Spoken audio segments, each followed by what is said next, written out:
Here on Dateline Marion and WGGH Radio, we're here for our weekly visit with Marion head football coach Jason Dunning, and we're going to talk about a big South 7 Conference game coming up in just a minute, but we're also going to go back and talk about a really fun game last week, the Wildcats with a 51-0 win over Granite City Friday night.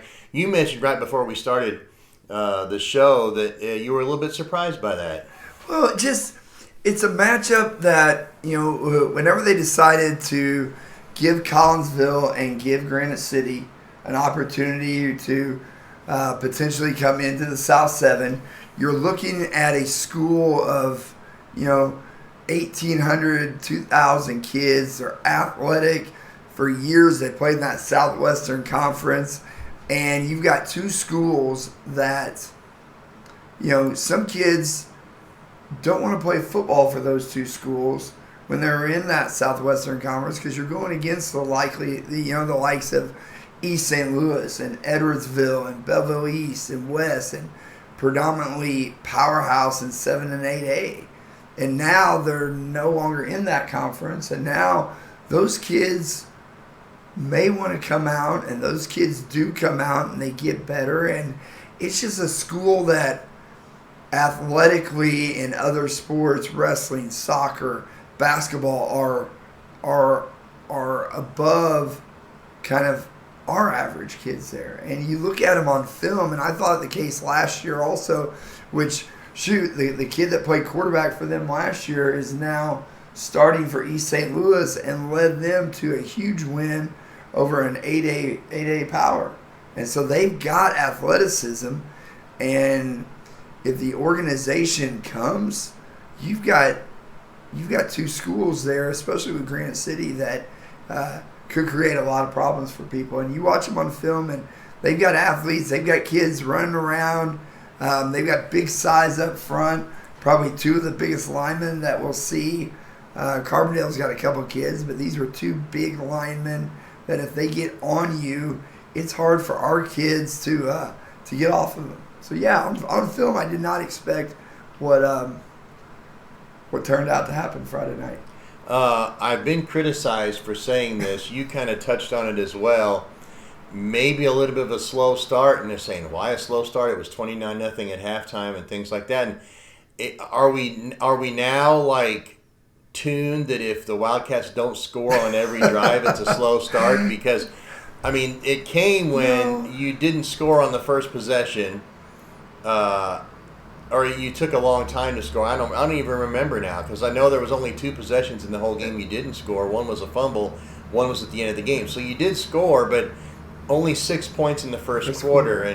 And at the same time, I think maybe some of that had to do with the fact that after you had scored, they actually moved the ball a little bit on their first possession.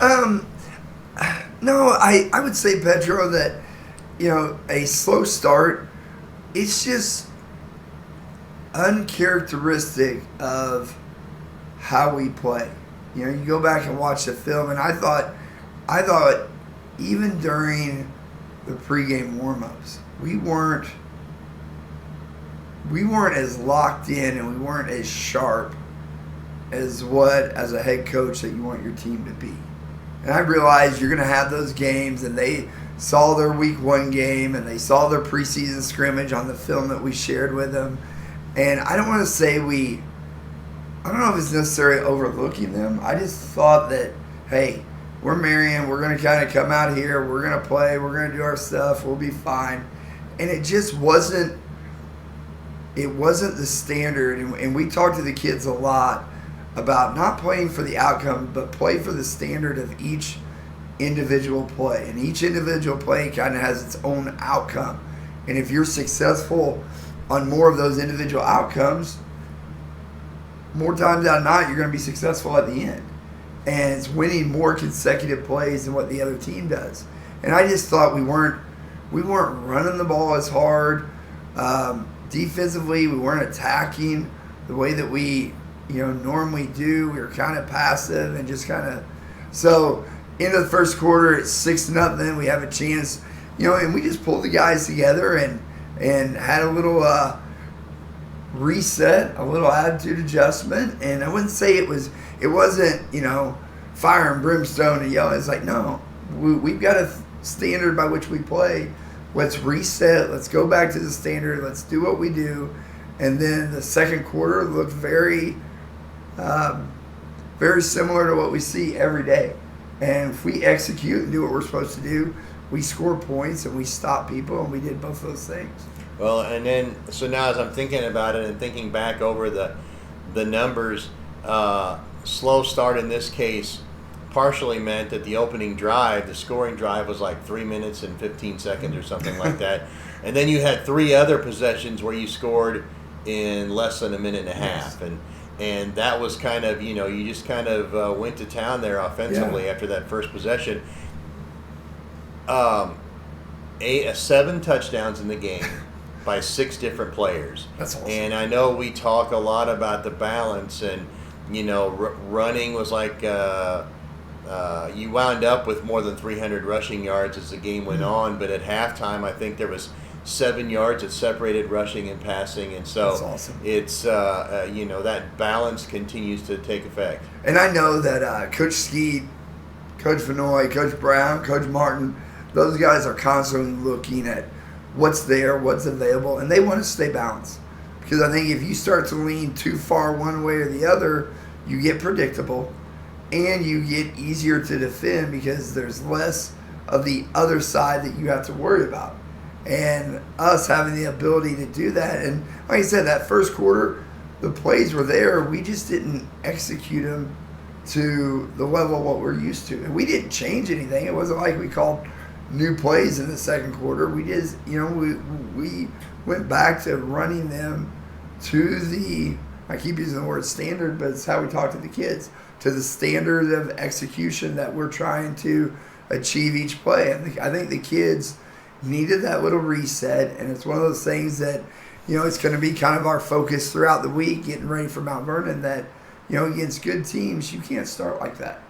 We've had situations, we've had ball games here over the years where we started off slow and the other team is just, capitalizing on the momentum of that slow start. And next thing you know, you're sitting there digging yourself out of a hole that's stressful. That's pressure. We want to play free and we want to play fast, and, eliminating that stress makes that a little bit easier. Another offensive piece had, I don't know if I'd say a breakout game, but a game that makes you stop and take notice. And we talked after week 1, now we know what Chase Niemeyer can do. Now we know what Ryan Colon, we've known what Ryan Colon can do. And Logan Hoffman had such a nice game in the first game, and now all of a sudden Blake Winters is a weapon. And, mixing it with run and pass. Yes. And, just another piece that goes into there in that running game. Blake's one of those kids that he's probably our second or third, depending on the day, fastest kid on the team. And it's finding ways to get him the ball, especially in space, and letting him run. And he much like Chase, he just plays hard. He just runs the ball hard. If we can get him the ball and get him opportunities to use that speed and that athleticism, it's going to help. It's going to help out. But I thought seeing Ryan Colon really shine. He had a couple of runs back to back in the second quarter. And normally you're thinking, hey, he's had 2 big runs. Let's get him out. It's like, no, he's moved the ball down here single-handedly. Let's give him the chance to have that little, kind of caveat at the end and let him get that score. And we try to keep it. And I just think he just was too tired. So he comes off, Blake punches it in. But, I love having the idea of, you don't know who to key on. And oftentimes we talked about it in the past. We had Vince Newsom for a while, and teams would take Vince out. Well, then Mason Gooch is able to have a huge game and going, okay, they're going to take care and they're going to try to stop Chase. Well, now you've got to be able to have a counterpunch. And you've got to be able to have another guy that can capitalize on those opportunities. And, Cologne went for, 120. 120. And then Blake Winters had some huge games. And then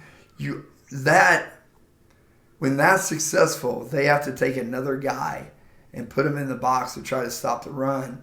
And now that's a less guy in the pass coverage. And then, our guys are just looking for what adjustment does the other team make to stop what we're doing. And when they do that, okay, how can we attack that?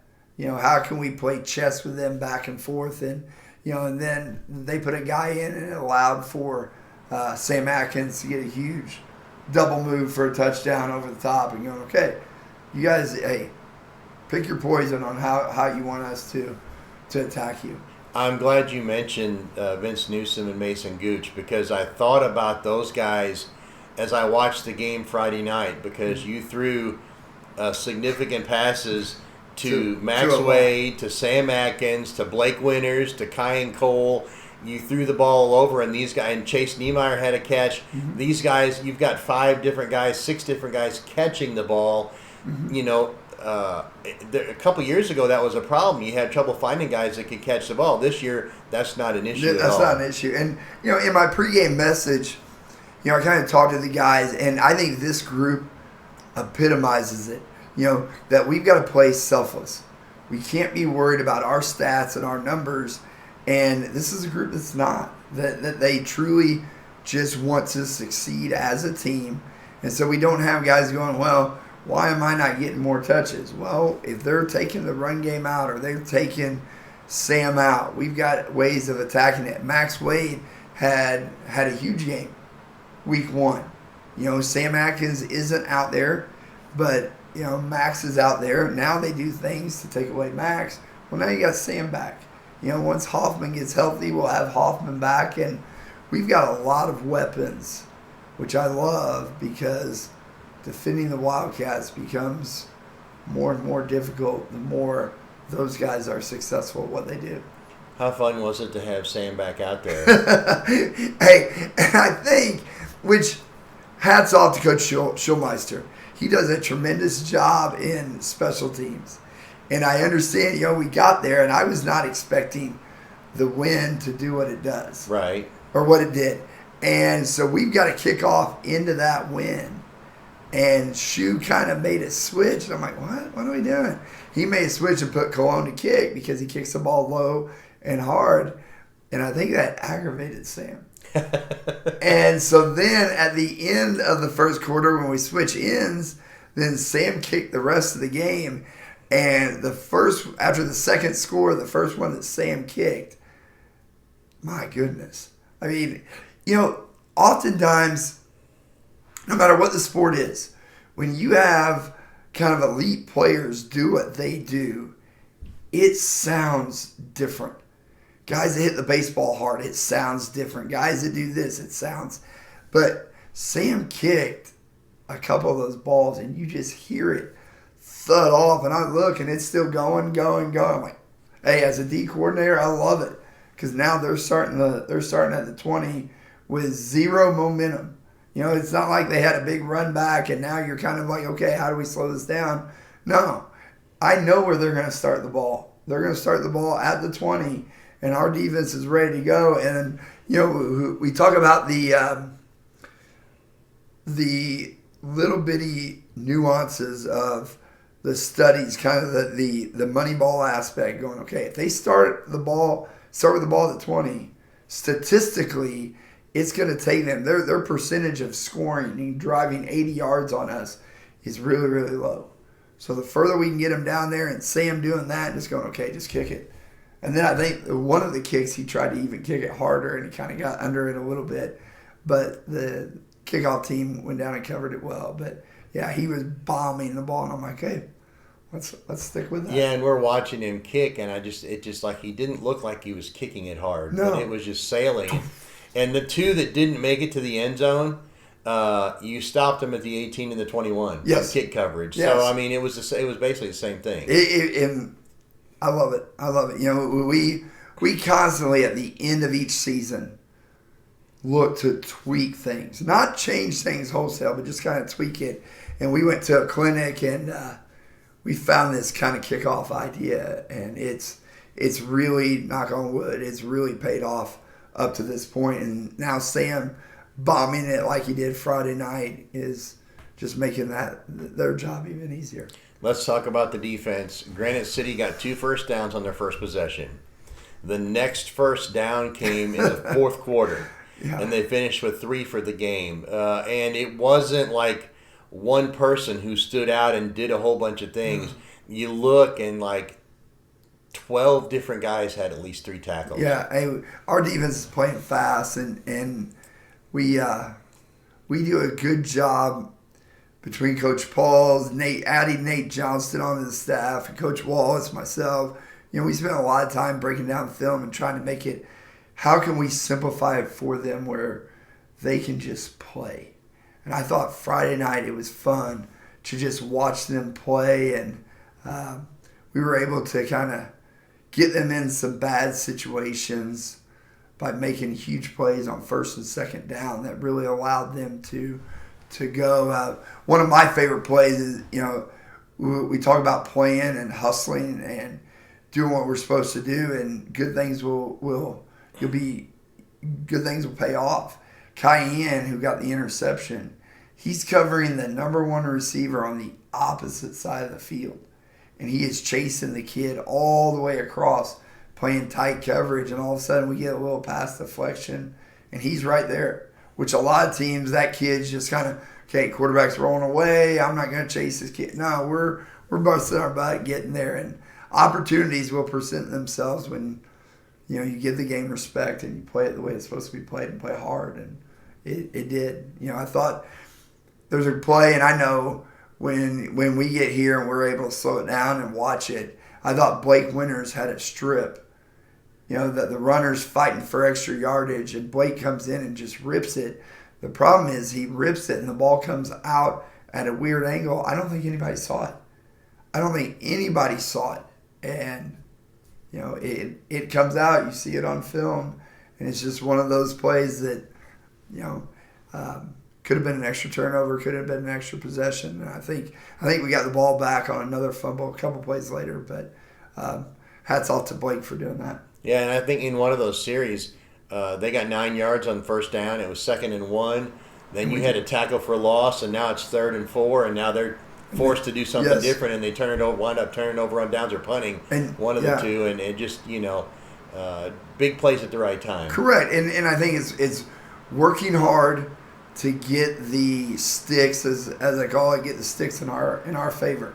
We're now, it shuts down what they can do play-wise. And it's like, okay, we can narrow them down to a couple of things, and our kids have confidence, and they just played. I was really, really proud, and I want to throw out too, oftentimes over the years, we've subbed. We've put those backup players in, and then we end up losing the shutout, or we lose, or we give up some yardage, or we do this or that. But I thought our backups came in and continued to just play and continue to solidify that shutout, and I was happy that those kids, and I think everybody on the sideline got in. It doesn't happen often, but we were fortunate enough that we were able to sub, and we got the game in hand, and once the running clock, we were still able to get everybody a opportunity to get on the field. And because some of those kids, they work their butts off preparing the offense or the defense, and they never get the reward of playing on Friday night. And it's gratifying to see that everybody that got on the field in some capacity. So that was cool. That was fun. Before we get to Mount Vernon, I'm going to mention one word. I think it's one word. It might be 2 words. I don't know, but I would say it as one word. Okay. Polecat. Yes. That's what we had Jeff Tarleton helping us out with the broadcast on the radio Friday night, and he referred to it as polecat. You referred to it as polecat before we started this show, but talk about that play and what it does, because it's something that we've seen a lot of teams use it like as a deceptive piece, and then they wind up going and kicking the extra point anyway. But you've been running some conversion plays out of that. Correct. And it's one of those little tweaks that swinging gate, polecat. It's got a lot of different variations, a lot of names. But it's something that we try to look at and go, I know this. If something gives me problems formationally that we have to adjust to, and we've got to spend practice time on, and we have to, for example, you look at playing Marion, you better be able to defend their spread, and you better be able to defend their tight stuff, because they're going to go in with both. And we've had games before, Petro, where we thought for sure, hey, tight's probably not going to be the best option. We're probably going to have to go spread. And as the game starts to kind of develop, the other team is taking care of the spread, so we go to tight, and it's wide open. And formationally, polecat, swinging gate, Skeet gives it a name. Skeet calls it, because he doesn't like either of those, Skeet calls it Tropical Thunder. What? Well, just to describe it, on the extra point, you have your snapper, you have your quarterback, and then pretty much everyone else is all the way to the left side. We got everybody else over there except for one player that we kind of isolate. And it's something that allows us to see how teams want to line up to it.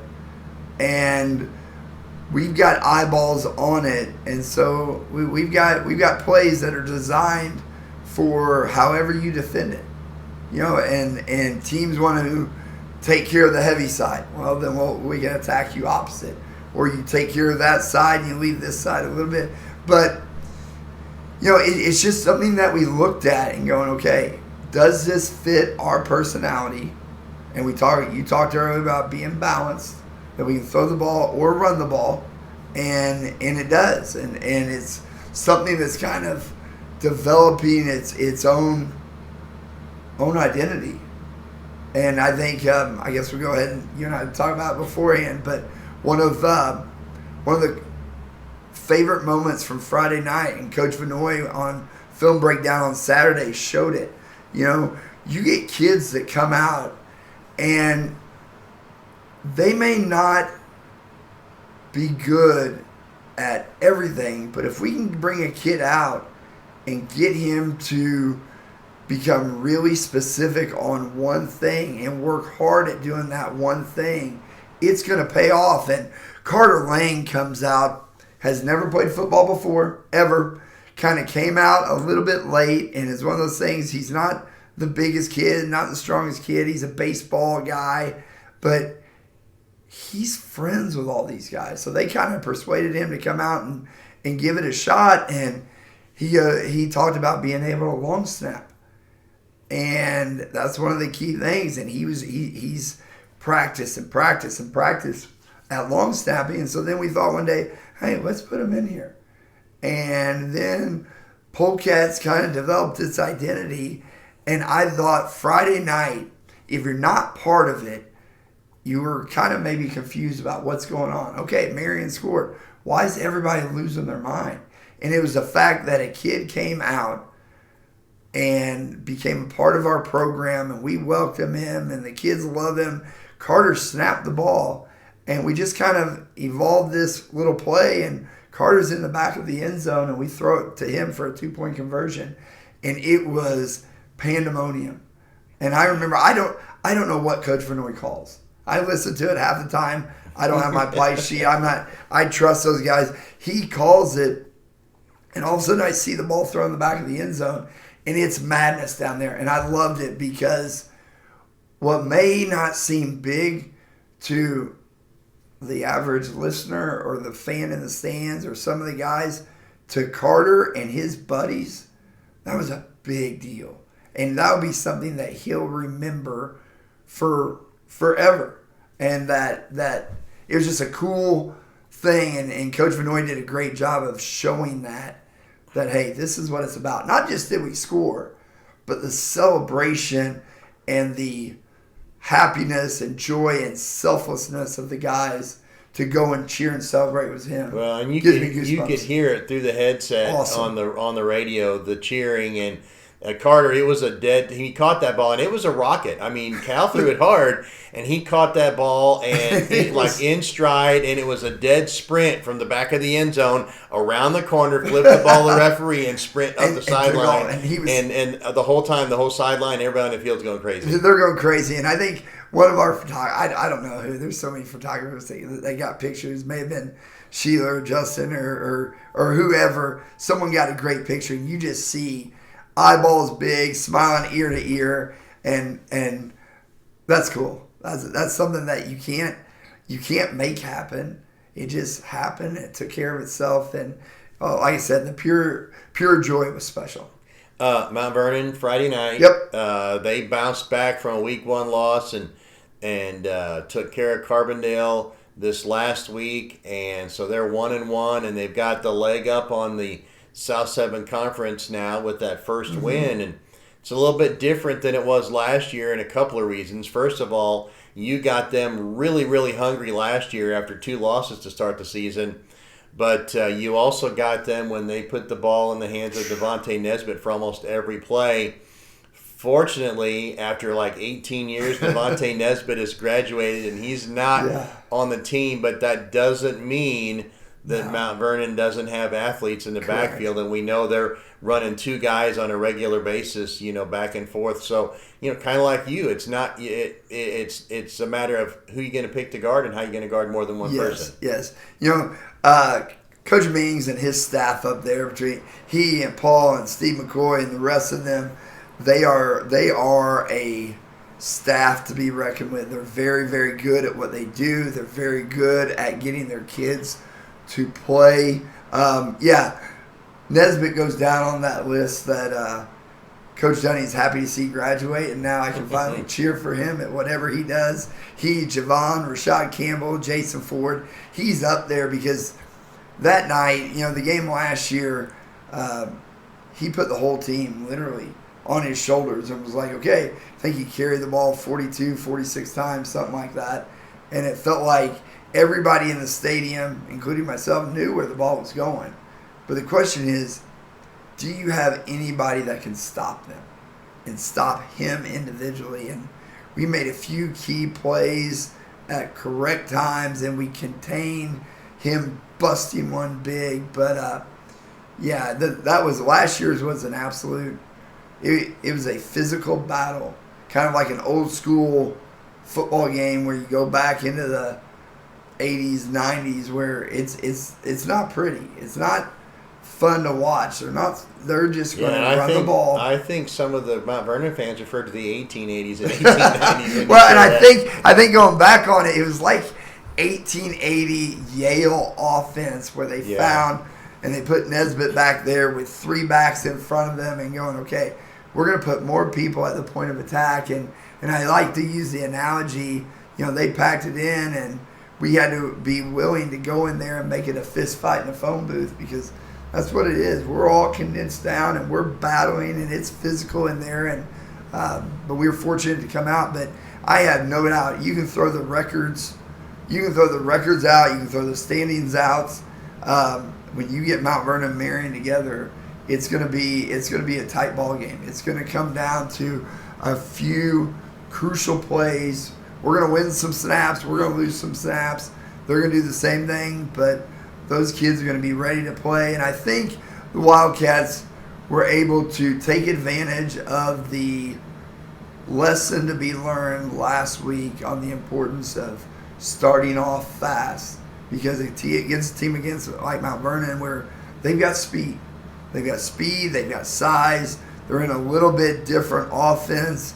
But you're right. They've got 2 or 3 guys every play that you better know where they're at, and you better take good angles to stop them. And if you counter, and those guys, much like my staff, are able to see that counter punch. And it's not a whole thing. It's just a little tweak here or there, blocking wise up front, schematically, that they're going to make adjustments. We have to be on point to counter those adjustments and go back and forth. And they've got some kids that run the ball really, really, really well, really hard. So it's going to be the best backfield that we've seen. They may not be quite as fast as Lukens and Nelson, but they're shiftier and they run the ball just as hard. And they've got a little tougher scheme that the Wildcats are going to have to prepare for. So it is going to be more conventional than it was last year, obviously. Yes. But is it going to be predominantly run, or will they mix it up with the throw a little bit? I think they're going to run the ball and keep you honest by a few play actions here and there. Their quarterback, I wouldn't say is looking to beat you vertically. They're looking for you more to fall asleep and be able to slip somebody out and hit you on a big play action play. So we've got to be focused on the back end, and we just got to get guys to the ball. We've got to play like we've played the last 2 weeks defensively, play fast, getting to the point of attack, being sound, wrapping up, and giving our offense the opportunity to make some stuff happen. Is it maybe going to be important? We talked earlier about the quick scoring drives. Is it maybe going to be important to put together a longer drive to spell your defense a little bit? Because, when you score in a minute and then you give a ball control team the ball back, it keeps that defense out there for a while. It does. And we've had this conversation for years and years and years. And I trust our offensive coaches, and that there's times that if you're used to going fast and then you try to slow it down, you're out of your own rhythm. And so I just kind of have just accepted it and learned to coach around that and go, hey, our offense goes, let them go. Trying to take that thoroughbred and saying, hey, we're just going to jog through it today. The thoroughbred doesn't work as well. So I will take care of defending however we have to defend stuff. They've got their job to do, and they're going to go and do it. If that means they go fast and we're back out there, we better be conditioned, ready to go. So you're in the camp that let's score a couple quick, yes, get the lead, and then make them catch up, even if it takes them a long time, because we'll score in a minute and a half. As long as we're scoring, yes, I will play that. No, I think that's just part of it, and we have proven over the years that it may haunt me at the moment, but overall in the big picture, we've done pretty well. So I'm not going to ask those guys to pull back on those reins. You guys go, and we'll continue to be firefighters and put the fires out if need be. But hopefully we can take care of our end of the ball. And I tell them that our job on defense is to get the offense the ball back, however we have to do it. Give them the ball back. Let them go do what they do, and have faith and trust in that offensive side of the ball. There is going to be possibly a new wrinkle Friday night. Yep. And that is, as we're recording this, there's a tropical storm that's brewing and coming its way up from the Gulf of Mexico. So there may be rain, but at the same time, you're week 3 in a row on artificial turf. So does that kind of balance it out a little bit, you think? I think so. I think the fact that, sometimes what's hard to simulate is the wetness of the ground and the mud, what we used to play in. We don't have to deal with that. So, we've got ways to prepare for wet games that have been successful for us and what we do. And so we just, we've got our little inside little preparation ideas, and hopefully it works for us. But if it rains, it rains, and we continue to find ways to do what we do. We're not going to freak out. We're not going to hit the panic button and, oh my gosh, it's gonna be wet. Yeah, it's gonna be wet. So we're preparing for it on Monday and Tuesday and Wednesday and Thursday. We'll prepare for the wetness if that's what the game calls for that night. So the Wildcats traveled well Friday night. There was a lot of fans there in Granite City. This Friday is the shortest road trip of the season to Mount Vernon. It's just 45 minutes up the interstate. If you get caught in a little traffic, it's 45 minutes. So I expect a big crowd for the Wildcats. I think absolutely.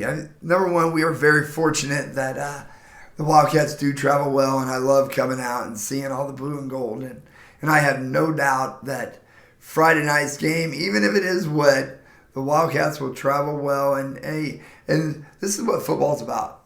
there's some games that are already marked on the calendar, and I know that after last year's outcome, that Coach Mings and his staff really, really want some redemption. They wanted that game last year, and so I expect, and it's the first time we've gotten to play on that new turf there, because we had that crazy schedule where we played at home 2 years in a row. But their stadium's always fun. I thought Granite City kind of lacked a little bit of atmosphere, and we had talked about to the kids about you've got to create your own atmosphere. Make it loud for yourself and fun and embrace it. But I don't think that would be necessary Friday night. I think it'll be a big crowd. It's a big South 7 game, and a lot of importance riding on this Week 3 matchup. Get Logan back this week? Possibly. I'm hoping so. He was kind of doing some stuff on it, and we'll just have to wait and see what the next few days hold. All right. It's Friday night. Marion is at Mount Vernon, South 7 Conference opener, 7 o'clock. You don't want to miss it. It's a short drive. Go up there and watch the Wildcats. Yes, sir. That's Marion head football coach Jason Dunning. For Dateline Marion and WGGH Radio, I'm Tim Petrowich.